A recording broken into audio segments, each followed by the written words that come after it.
So class 9th, today we are going to do our next chapter which is atoms and molecules. इससे पहले हमने दो chapter किए हैं. First is matter, second is matter is surrounding us pure और impure. So first is what is the atoms? Now it's atom and molecules. What is the atoms and what is the molecules? ठीक है. Atoms क्या होते हैं? Atoms बहुत ही tiny particles होते हैं. As a we can say that them a particle and it is the two types, that is the atom is anu and molecules we can say that molecule is made upon of atoms. It is molecules and it is called Parmanu. So there are the different type of combinations or different type of laws which is given by our scientists, which find out or which described atoms and molecules. About the atom and about the molecules, first is the law of chemical combination. ठीक है, law of chemical combination. First is there are 5 laws of chemical combination. Only 2 of these laws contribute toward development of chemistry. Total 5 तरीके के chemical combination होते हैं, laws होते हैं, लेकिन इनमें से जो 2 ही ऐसे केमिकल कॉम्बिनेशंस हैं जो ऑलवेज एक केमिकल रिएक्शन को ड्रॉन करते हैं. A chemical reaction is drawn just by 2 of chemical combination laws. First is law of conservation of mass. इसमें क्या होता है कि जो केमिकल रिएक्शन का मैटर ना तो बनाया जा सकता है और ना ही डिस्ट्रॉय किया जा सकता है. अगर कोई भी केमिकल रिएक्शन हो रही है, जैसे सोडियम का किया, ठीक है, हाइड्रोजन के साथ, और अगर किसी भी मैटर का और किसी भी मेटल और नॉन मेटल का रिएक्शन करवाया, तो ना तो उसको बीच में डिस्ट्रॉय किया जा सकता है और ना ही उसके बीच में और किसी के साथ रिएक्शन करवाया जा सकता है. Which means total mass of the substance before the reaction is equal to total mass of substance after the reaction. Means अगर एक मैथमेटिकल फॉर्मूला ले, अगर हम एक मैथमेटिकल रिएक्शन ले, अगर 8 + 2 = 10 है तो 5 × 2 = 10. यहाँ और यहाँ कोई भी फर्क हो, ठीक है, 8 + 2 = 5 × 2, both are equals but both are difference. इसका ये मतलब है मास अगर एक सब्सटेंस का इस साइड बराबर है, यानी आपके LHS side is equal to RHS side. Both side have to equal in mass of a substance.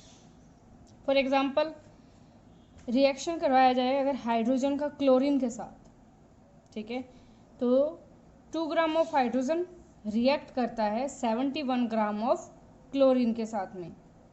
तो टोटल कितना बनता है? 71 + 2 = 73. But next is HCl.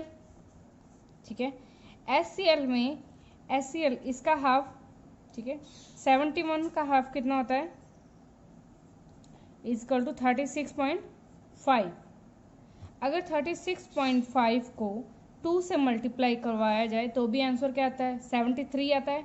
और अगर 2 + 71 को जोड़ा जाए तो भी क्या आता है? 73 आता है. मतलब दोनों साइड रिएक्शन का mass of reaction of both side is have to equal. एक मॉलिक्यूल का मास बराबर होता है usually. This is a law कि बराबर होता है और बराबर होना भी चाहिए. Next is law of constant proportions. Law of constant proportion में क्या होता है कि एक chemical compound always consist of same element. अगर एक केमिकल कंपाउंड है तो उसमें, ये हमने स्टार्टिंग में पढ़ा था लास्ट चैप्टर में, कि एक कंपाउंड सेम तरीके के एलिमेंट से मिलकर बनता है, ठीक है, लेकिन the ratio have to same independent of method, which is it is prepared or sources of where it is obtained. Element compound कैसे बना है, इसके एलिमेंट्स इक्वल सेम होने चाहिए और इनका जो बनने का इंडिपेंडेंस प्रिपरेशन का इनका जो मेथड है that have to be equal to, और इनका सोर्सेज भी कहाँ होना चाहिए, एक ही जगह होना चाहिए. अगर हाइड्रोजन है या ऑक्सीजन है, किसी भी तरीके का ये कंपाउंड बना रहे हैं तो इनके जो एलिमेंट्स होंगे वो भी क्या होंगे, बिल्कुल सेम होने चाहिए. ठीक है. ऑब्टेन यानी हाइड्रोजन के मॉलिक्यूल हाइड्रोजन से ही लिया जा सकते हैं, ना कि किसी और एलिमेंट से. सो एक कंपाउंड सेम तरीके के एलिमेंट से मिलकर बनता है. एटम के बारे में सबसे बड़ी थ्योरी दी थी डाल्टन ने. ठीक है. John Dalton is a scientist who is given the atomic theory. इन्होंने क्या दिया था, एटॉमिक थ्योरी दी थी.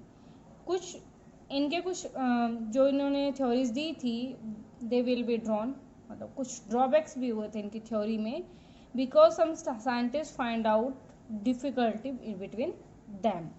सो first is all forms of matter, solid, liquid, gas and element, compound or mixture are made upon same particles, small particles called atom.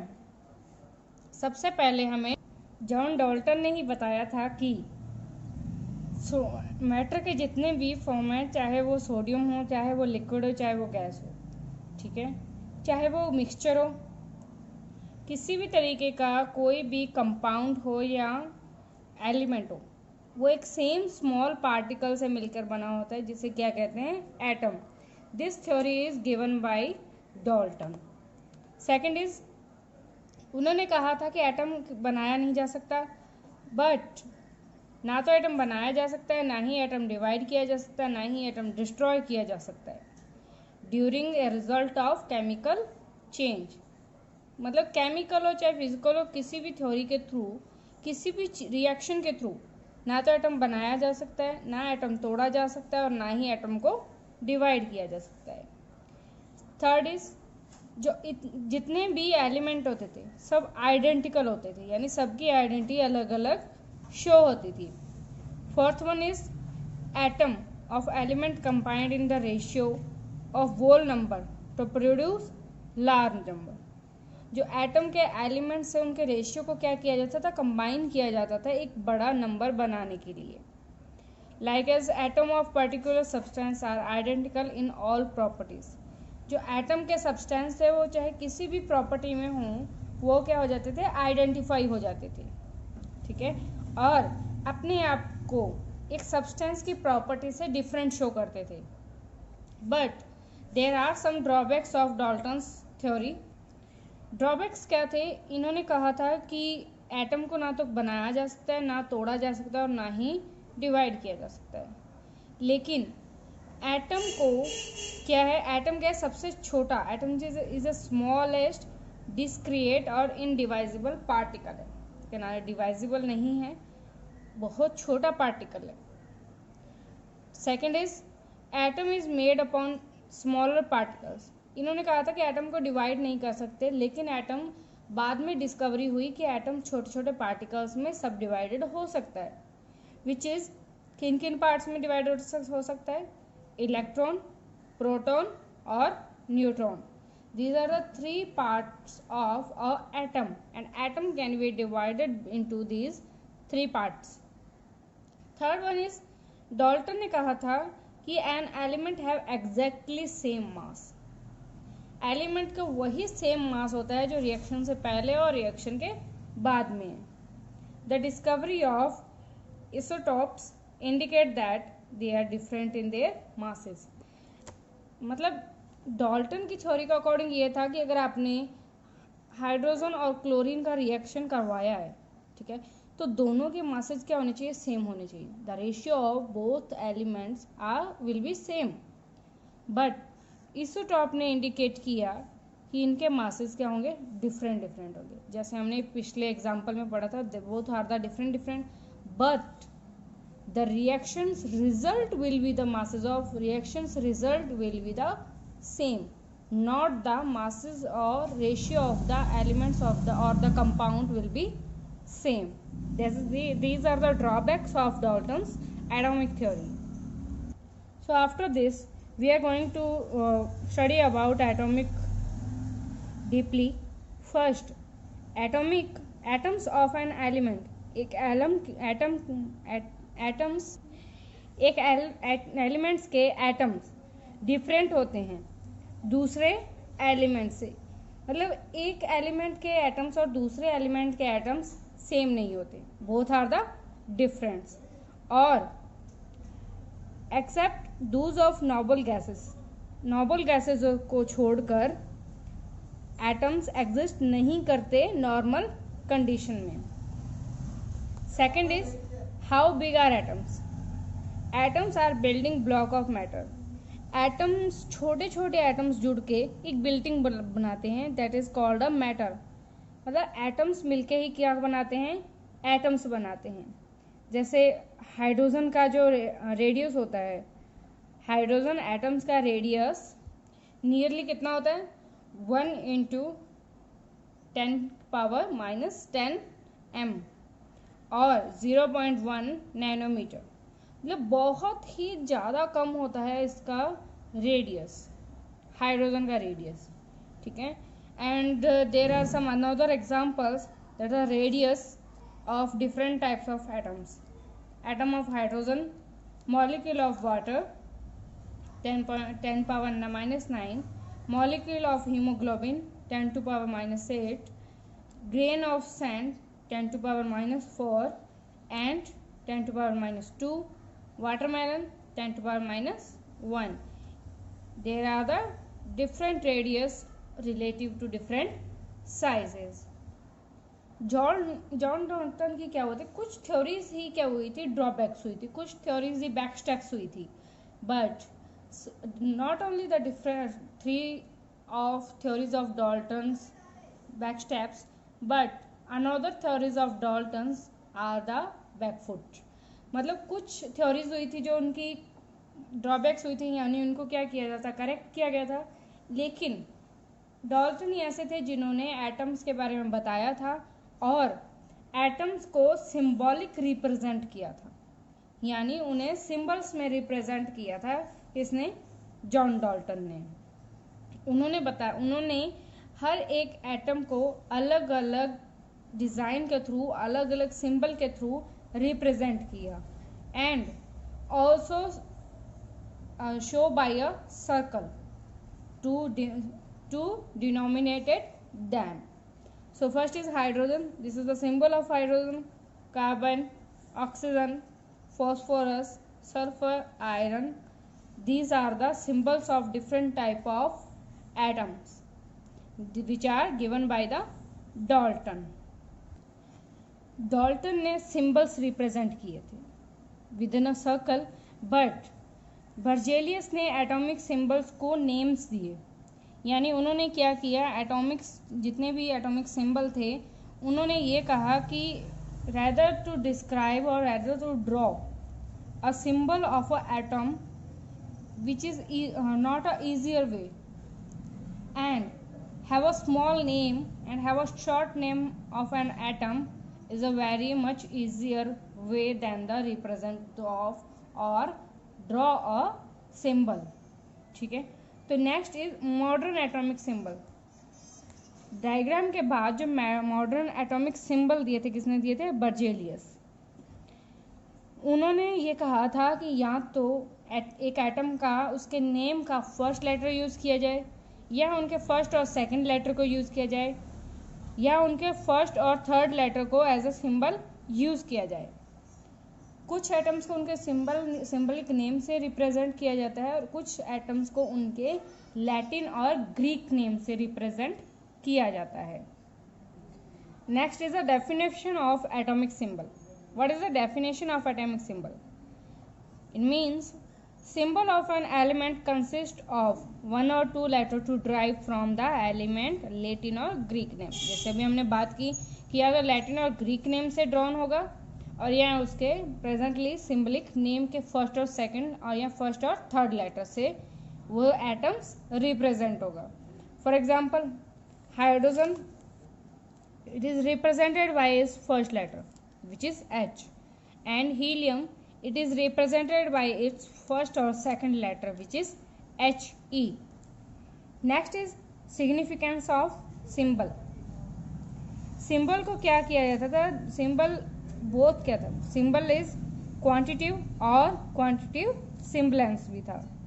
मतलब symbol क्या करता था? Stand करता था उसके नाम के लिए और एटम ऑफ एलिमेंट के एटम के लिए भी सिंबल ही रिप्रेजेंट करता था एटम्स को और एटम्स के एलिमेंट के एटम्स को और स्पेशली एटम्स को, मतलब एटम को और जो एलिमेंट के अंदर एटम प्रेजेंट होते हैं उनको, दोनों को एक सिंबल ही रिप्रेजेंट करता था.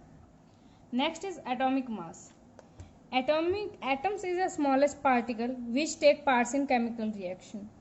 जब भी रिएक्शन करवाया जाता है तो एक एलिमेंट के छोटे छोटे पार्टिकल्स यानी एलिमेंट्स में जो एटम्स प्रेजेंट होते हैं वही क्या करते हैं? केमिकल रिएक्शन में पार्टिसिपेट करते हैं.